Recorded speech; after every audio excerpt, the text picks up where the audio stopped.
Alright mga idol, magandang araw sa ating lahat. At ngayon ay Huwebes Santo, ano?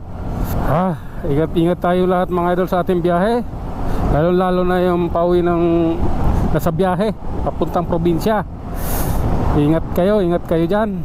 Ano mang sasakyan sinakyan nyo, mag-iingat kayo, doble ingat kayo mga idol.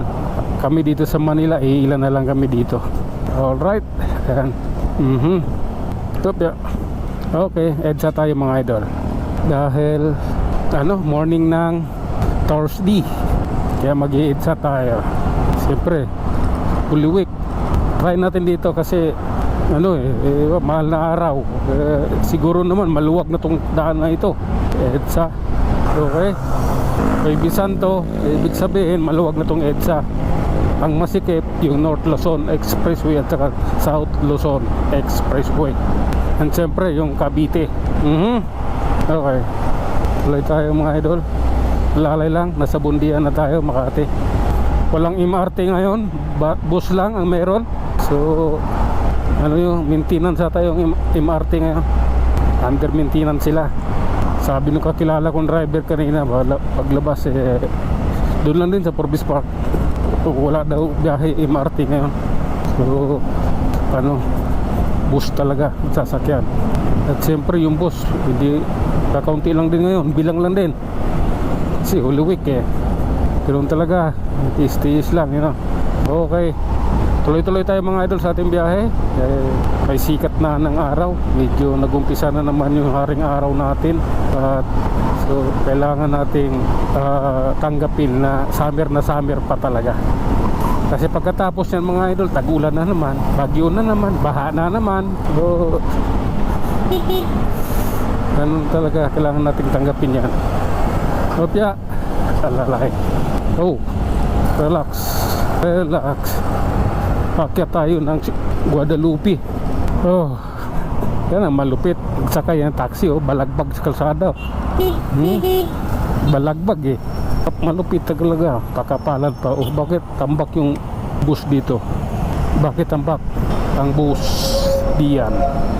Parang walang helmet meron pala, kala ko walang helmet yung angkas niya.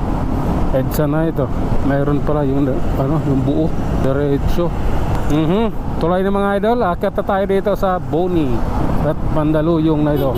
Okay, alalay lang mga idol. This is the reality. Hindi tayo pwedeng didikit masyado kasi pag huminto yan, paktay tayo. Yun yung reality niyan mga idol. Kasi pag biglang huminto yan, patay ka.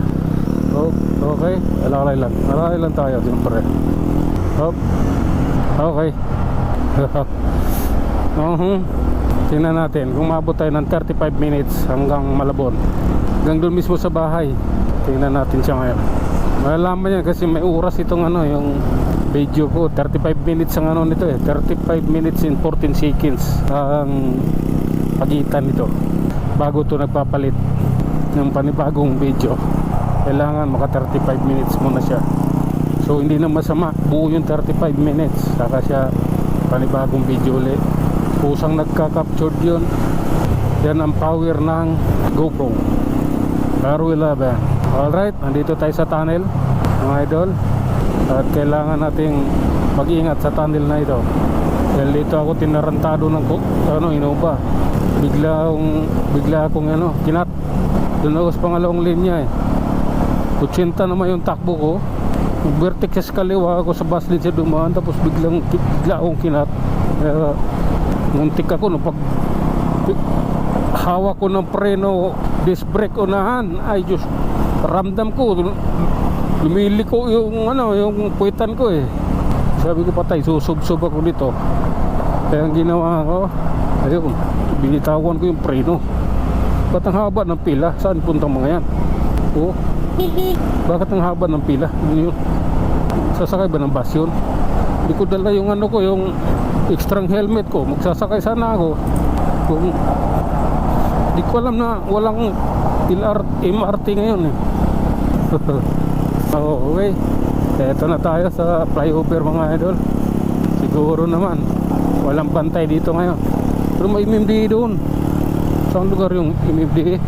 Mayroon kahit doon sa may Guadalupe may MMDA doon. Dito ayak nanguhuli dito eh. Pero wala siguro ngayon, holiday. Diyan sila lagi sa kaliwa na yan. Nuhuli yung mga dumadaan sa bus lane. Sasakyan man yan o motor, niyayari nila talaga. So kaya tulad ng sabi ko, alalay lamang. Hindi maaaring dumikit. Antok. Kukuing ako O kaya big bike yun sa kaliwa ko. Sira ulo yung mga yan. Didisgrasyahin ka ng mga yan eh. Okay. Lalay lang. Okay. Ano lang tayo? Kailangan ano tayo? Updated sa kaliwat kanan nating side mirror. Ito na mga idol. Ano na to? Flyover na to na Santulan. Okay. Final ito. Oh. At ayun na nga mga idol. Flyover na tayo sa Santulan. Akyat na tayo.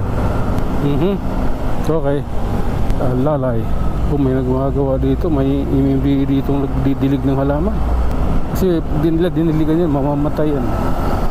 Ang pirang pinambili dyan, pira ng taong bayan. Halaman na yan. Yan yung masaklap dyan.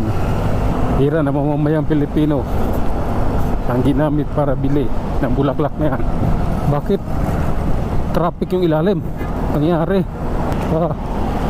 Traffic